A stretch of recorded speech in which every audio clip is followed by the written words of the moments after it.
In this Baldur's Gate 3 Cleric Class guide, I'm going to be covering the Cleric Class, including all 7 subclasses, and providing you some useful information. I'll be doing more build guides, including those for Cleric later, but for now, let's look at how a Cleric functions and its basics. Clerics are divine spellcasters in BG3 that are in tune with their chosen deity. They specialize in healing and supporting magic, but they can also cast offensive spells and do fairly well in martial combat for a full spellcaster. They have proficiencies in light and medium armor, as well as shields and simple weapons and morning stars, which is the most of any full spellcaster in BG3. And some subclasses or domains even provide them with heavy armor and martial weapon proficiencies, putting them on par with even the best martial classes in this regard. Some clerics lean more to the melee side of things when it comes to martial combat because they can cast Inflict Wounds, which is a melee range spell that deals fantastic damage. However, some will prefer to forego the use of this spell and play at longer ranges. Clerics can also use Channel Divinity every short rest, varying greatly depending on their subclass, which can often turn the tide of battle and is extremely powerful in some cases. In this section, we'll take a look at how to set up your cleric during character creation for best results. We'll begin with abilities first, since this is arguably the most important part aside from choosing your subclass. Your primary ability as a cleric is Wisdom. Wisdom determines how difficult it is for an enemy to save against your spells, improves spell attack rolls, improves Wisdom skill checks and Wisdom saving throws, as well as increases the amount of prepared spells a cleric can have. Constitution is there to help keep you alive via HP and also to help you maintain concentration on spells like Bless, Bane, or Protection from Energy, should you get hit while concentrating on them. For this reason, I strongly recommend that you invest 16 into Wisdom and at least 14 in Constitution during character creation. 14 Dexterity is also not bad if you plan to use medium armor or if you plan to play a more ranged cleric. You could instead take 16 Strength if you plan to play a subclass with heavy armor proficiency and plan to play melee when not casting spells. The choice is up to you. I've listed out 2 ways you can set up your cleric, one if you're going to use Strength and the other if you want to use Dexterity. Note that I've changed this from the recommendations of the game as it's more optimized during the early going. When it comes to race, Elf is not bad for some extra weapon proficiencies if you don't go Tempest or War and Perception Proficiency and Fey Ancestry. They also gain Dark Vision, which can help you land your attacks in dark places, and Wood Elves also gain Stealth Proficiency and increased movement speed. Human is also not bad if you want a couple more weapon proficiencies, if not Tempest or War, and another skill proficiency. Lightfoot Halflings are another solid choice because they re-roll if they roll a 1 on any attack roll, ability check, or saving throw, all but preventing them from ever critically missing. They also cannot be frightened easily and have advantage on stealth checks. Drow have superior Dark Vision, Fey Ancestry, and Perception Proficiency, which are all decent pickups for the Cleric. And Half-Orc is also a good choice, especially for melee-focused clerics since they have Dark Vision, Relentless Endurance, and Savage Attacks. For skills, you'll likely focus on Wisdom-based skills since that's what you'll have a good amount of your ability points. If you take the Folk Hero background and an Elf or Drow for a race, you can select Insight and Medicine and have proficiency in all Wisdom skills. Next, let's look at Cleric progression and things that all Clerics gain. At level 1, Clerics gain level 1 spells along with 2 level 1 spell slots and 3 cantrips. They will also learn some domain spells based on the domain they selected, though these might be better versions of spells they already know. Note that Clerics need to prepare their spells and can cast any spell they know as long as they have the spell slot for it and it's prepared. Also at this level, Clerics will choose a subclass and gain domain spells and a subclass feature based on their selection. We'll cover these more in the subclasses section, but for now let's focus on things all Clerics get while leveling. And finally at this level, Clerics will choose their deity. The full extent of what choosing each deity does in-game is not currently known, but you should select one based on the principles that best match your own or best match the ideals of the character you are roleplaying. At level 2, all Clerics will gain 1 Channel Divinity charge and will be able to use their Channel Divinity class feature once per short rest. This feature varies from subclass to subclass. For instance, Life Domain Clerics gain Preserve Life, which is an AoE heal, while Light Domain Clerics gain Radiance of the Dawn, which is a radiant damage AoE. We'll cover what these are more in the subclasses section. At the same level, all Clerics gain Turn Undead, which uses a Channel Divinity charge to make all undead around them flee if they fail a Wisdom saving throw. This lasts 3 turns or until they take damage. At level 3, Clerics gain access to level 2 spells and gain level 2 spell slots and can upcast level 1 spells with these slots if they can be. Many spells in BG3 can be upcast for additional damage or increased targets. Pay attention to which spells they are so you don't waste higher level spell slots on ones that can't be. At level 4, Clerics gain their first feat. Ability Improvement is not a bad choice to further boost their Wisdom, allowing them to land their spells more easily and prepare an additional spell. However, both Resilient Constitution and Warcaster are also not bad options, since clerics have a fair number of concentration spells and they are likely to be in melee range, particularly if they went the strength route. Also at this level, clerics can select an additional cantrip from their cantrip list. At level 5, clerics gain access to level 3 spells and gain level 3 spell slots and can upcast level 1 and 2 spells with these slots, if they can be. Also at this level, clerics gain Destroy Undead, which makes it so they deal radiant damage whenever they successfully turn an undead using their Turn Undead class feature. At level 6, all clerics will gain a subclass feature based on their chosen domain. We'll cover what these are more in the subclasses section. And also at this level, clerics will gain a second Channel Divinity charge, allowing them to use their Channel Divinity class feature or Turn Undead twice in between short rests. At level 7, clerics gain access to level 4 spells and gain level 4 spell slots, and they can upcast level 1, 2, and 3 spells with these slots if they can be. At level 8, clerics will gain either Divine Strike or Potent Spellcasting depending on which domain they selected during character creation. Divine Strike will add 1 to 8 damage to their weapon attack once per turn, and the damage type this deals depends on the domain chosen. Potent Spellcasting allows the cleric to add their Wisdom modifier to the damage of their cleric cantrips, further boosting their damage. These are Sacred Flame and Produce Flame. Also at this level, clerics gain their second feat. They can choose Ability Improvement or one of the others I suggested. Elemental Adept is also not a bad choice if you went Light or Tempest domains. At level 9, clerics gain access to level 5 spells and gain level 5 spell slots and can upcast level 1, 2, 3, and 4 spells with these slots if they can be. At level 10, all clerics gain Divine Intervention to invoke the aid of their deity, which they can use one time and never again in the whole game. There are 4 interventions you can choose from. Arm Thy Servant creates and equips the Devotee's Mace. Golden Generosity creates a chest containing camp supplies and around 10 potions and elixirs.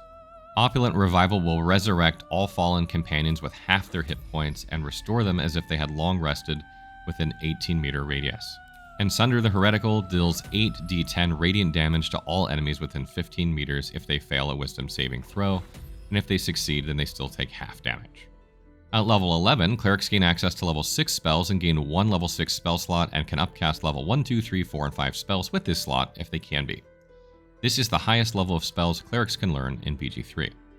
At level 12, clerics gain their final feat. If you don't have Wisdom to 20 yet, now would be a good time to do it with Ability Improvement. Otherwise, consider choosing one of the ones I've already mentioned. Clerics in BG3 have light and medium armor proficiency as well as shield and simple weapon proficiency, so they have a lot of options. Also, as mentioned earlier, some subclasses also provide heavy armor proficiency or even martial weapon proficiency, so cleric gear will vary from cleric to cleric. Depending on subclass, it's likely your cleric will wear medium or heavy armor to gain maximum protection since they are unlikely to have more than about 14 or 16 dexterity, ruling out light armor unless it has great other bonuses. Additionally, they are likely to use a shield since they can to further pad their armor class. Weapon-wise, they'll use whatever they can that deals the most damage that they have proficiency with, and if they went for dexterity over strength, they'll look to use a finesse weapon and will likely want a good ranged weapon as well. Strength clerics will likely use Sacred Flame when they cannot get into melee range, however. Choosing a cleric subclass in BG3 can be quite challenging because there's a lot of things to consider. Do you want heavy armor? Do you want martial weapon proficiency? Do you want more offensive spells? Do you want to focus more on martial combat? All these things can influence which subclass to choose, and it's not immediately clear during character creation what you're going to get. At level 1, all cleric domains gain features based on their domain, as well as 2 domain spells that are always prepared. All clerics gain their Channel Divinity feature at level 2 that will depend on their domain chosen, and they will gain 2 more domain spells at every odd level up through level 9. They will also gain another subclass feature at level 6, and they will either gain Divine Strike or Potent Spellcasting at level 8. Let's take a look at Life Clerics first. At level 1, Life Clerics gain heavy armor proficiency, allowing them to wear heavy armor with no penalties to spellcasting or attack rolls. Also at this level, they gain Disciple of Life, which adds 2 plus the spell's level to the healing any spell does. This makes Life Clerics the most effective healers in BG3. At level 2, Life Clerics gain Preserve Life for their Channel Divinity class feature. This allows them to heal allies in a 9-meter radius for 3 times their character level. At level 6, Life Clerics gain Blessed Healer, which heals them for 2 plus the spell level of any healing spell they cast on another creature. Note that if you cast an AoE heal, you'll heal for each target healed by your spell. At level 8, Life Clerics gain Divine Strike Radiant, adding 1 to 8 radiant damage to their weapon attacks once per turn. Note this applies to both ranged and melee weapon attacks, but does not apply to unarmed attacks. Additionally, Clerics gain their domain spells at levels 1, 3, 5, 7, and 9, and you can see what they are for the Life Cleric on the screen. Let's take a look at Light Cleric next. At level 1, Light Clerics will gain Warding Flare, allowing them to use their reaction to impose disadvantage on an enemy that is about to hit them in combat. This can be used once per round without limit, making it a particularly strong feature. Make sure to tick this to On and to Ask in your reaction to stab. At level 2, Light Clerics gain Radiance of the Dawn for their Channel Divinity class feature. This allows them to strike for 2d10 plus their character level radiant damage in a 9-meter radius. Note this will not hit allies, only enemies. At level 6, Light Clerics will gain improved Warding Flare, allowing them to impose disadvantage on an enemy attacking an ally that is about to hit them in combat. This is a phenomenal upgrade since you'll likely be able to use this every turn. At level 8, Light Clerics get to add their Wisdom modifier to the damage of their Cleric cantrips, further boosting the damage of these. These are Sacred Flame and Produce Flame. Light Clerics also gain their domain spells at levels 1, 3, 5, 7, and 9, and you can see what these are on the screen. Next, let's take a look at the Trickery Domain Cleric. At level 1, Trickery Clerics can grant another character advantage on stealth checks as an action, as long as they maintain concentration. This is a great way to boost the stealth of your roguish character if they don't already have advantage on stealth checks. Note that you cannot target yourself with this feature. At level 2, Trickery Clerics gain Invoke Duplicity for their Channel Divinity class feature. This allows them to create an illusion within 9 meters that grants allies advantage on attacks made against enemies standing within 3 meters of it, as long as the ally is also standing within 3 meters of it. This requires concentration to maintain and an action to use, making it very situational. At level 8, Trickery Clerics gain Divine Strike Poison, adding 1 to 8 poison damage to their weapon attacks once per turn. Note this applies to both ranged and melee weapon attacks, but does not apply to unarmed attacks. Trickery Domain Clerics also gain their domain spells at levels 1, 3, 5, 7, and 9, and you can see what these are on the screen now. Next up is Knowledge Domain. At level 1, Knowledge Clerics gain expertise in 2 of the following skills: Arcana, History, Nature, or Religion. Note that you'll gain expertise even if you don't have proficiency in these skills, so it's best not to take proficiencies in skills you plan to select expertise in. At level 2, Knowledge Clerics gain Knowledge of the Ages for their Channel Divinity class feature. This allows them to gain proficiency in all skills of one ability until long rest, much like the Githyanki's Astral Knowledge.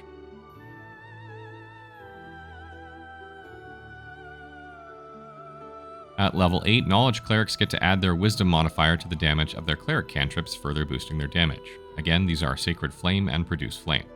Knowledge Domain Clerics gain their domain spells at levels 1, 3, 5, 7, and 9 as well, and you can see what these are on the screen now. Next are Nature Clerics. At level 1, Nature Clerics gain Heavy Armor proficiency, allowing them to wear heavy armor with no penalties to spellcasting or attack rolls. Also at level 1, Nature Clerics get to select 1 Druid cantrip from Poison Spray, Produce Flame, Shillelagh, and Thorn Whip. They also gain proficiency in Animal Handling, Nature, or Survival.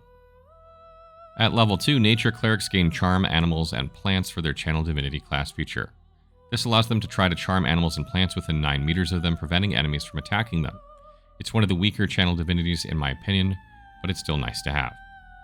At level 8, Nature Clerics gain Divine Strike Elemental Fury, adding 1 to 8 cold, fire, or lightning damage to their weapon attacks once per turn.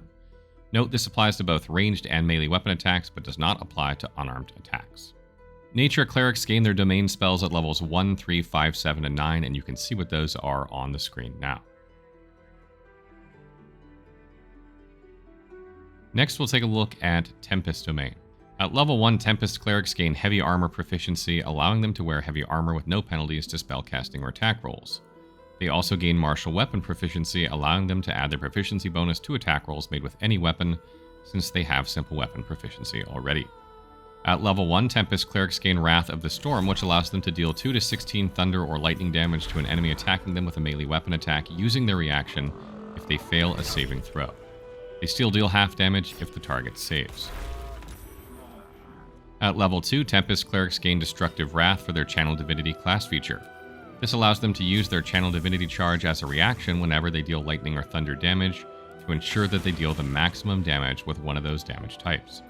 For instance, if a Tempest Cleric uses Call Lightning, which normally deals 3 to 30 lightning damage if the enemies inside its AoE fail their save, it would now deal the full 30 lightning damage to each target that failed their save and 15 to those that didn't fail, since they still take half damage.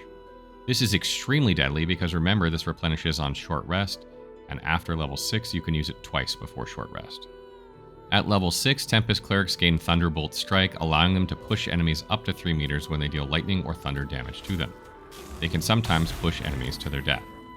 At level 8, Tempest Clerics gain Divine Strike Thunder, adding 1 to 8 thunder damage to their weapon attacks once per turn.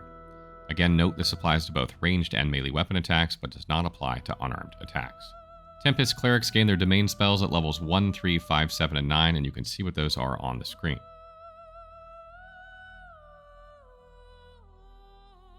And lastly, we come to War Domain. At level 1, War Clerics gain Heavy Armor Proficiency, allowing them to wear heavy armor with no penalties to spellcasting or attack rolls. They also gain Martial Weapon Proficiency, allowing them to add their proficiency bonus to attack rolls made with any weapon, since again, they have Simple Weapon Proficiency already. Also at level 1, War Clerics gain War Priest, allowing them to use their bonus action to make an attack. They gain 3 charges of this at level 1, increasing as the War Priest gains levels and replenishing after a long rest. Note that you must take War Domain levels in order to increase your War Priest charges, and that these are not based on character level. At level 2, War Domain Clerics gain Guided Strike for their Channel Divinity class feature. This allows them to gain a plus 10 bonus to their attack roll as a reaction, almost guaranteeing that it connects.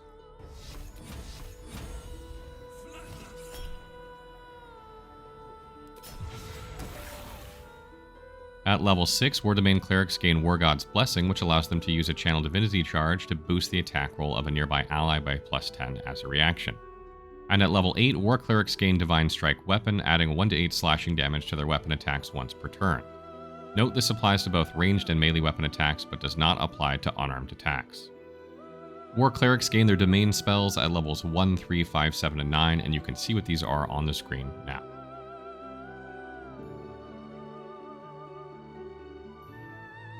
In this section of our Baldur's Gate 3 Cleric Class Guide, we'll take a look at multi-classing a Cleric in BG3 and what other classes you might multi-class with.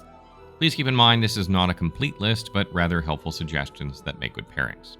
Clerics have a lot to give at level 1 as each domain provides a class feature and sometimes heavy armor proficiency or martial weapon proficiency. They also gain their Channel Divinity feature at level 2, which is exceptional in a lot of cases, replenishing each short rest. If you don't multi-class at level 1 or 2, the next likely place would be after level 6 because each cleric gains another subclass feature here, as well as a second Channel Divinity charge. However, it really depends on the domain you selected. Monks also multi-class well at level 6 since it gains subclass features at this level and uses Wisdom for extra armor class when not using armor, as well as for its spell DC when using Wave the 4 Elements spells, so it is a great pairing. Circle of the Spores Druid is also not a bad option as it can summon zombies at level 6 and give itself temporary HP and boost its damaging attacks with Symbiotic Entity. You can also use Aid to buff your zombies so they don't die as easily, and Druids use Wisdoms for their spells as well. Or you could go 5 Circle of the Land to pick up Lightning Bolt, which combines well with 7 Tempest Druid for deadly damage thanks to Destructive Wrath. Ranger also multi-classes well with Cleric thanks to using Wisdom for its spells too, and you could take 5 levels of Gloomstalker or Hunter to pick up extra attack, and then go 7 levels of Cleric for level 4 Cleric spells, increased Channel Divinity charges, and another subclass feature at level 6. So that wraps up our Cleric Class Guide, and I hope you found this information useful and it helps you make a better decision about which Cleric domain you want to play when playing your Cleric. As always, we will have some builds coming, and if you have other tips that I forgot to mention, please leave them in the comments, or if you have questions, please leave them there as well.